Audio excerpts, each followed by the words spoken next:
মেহেরপুর জেলায় এবছর ২৬,৮৫০ হেক্টর জমিতে রোপা আমনের আবাদ হয়েছে, যার উৎপাদন লক্ষ্যমাত্রা ধরা হয়েছে ৯৩,৪০০ মেট্রিক টন।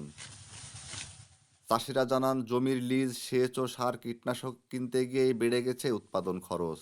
ধান ভালো হয়েছে, তবে ধানের যাতে খরচ যে পর্যায়ে সে পর্যায়ে আমাদের ধান কাটামারা করি দেখা যাচ্ছে তেমন আমাদের পড়তা আসছে না।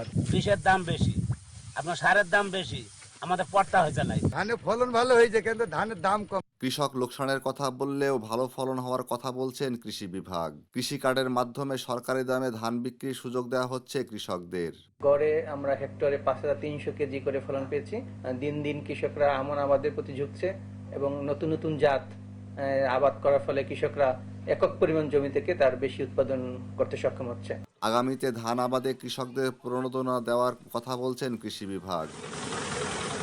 আখতারুজ্জামান, দেশ টিভি, মেহেরপুর।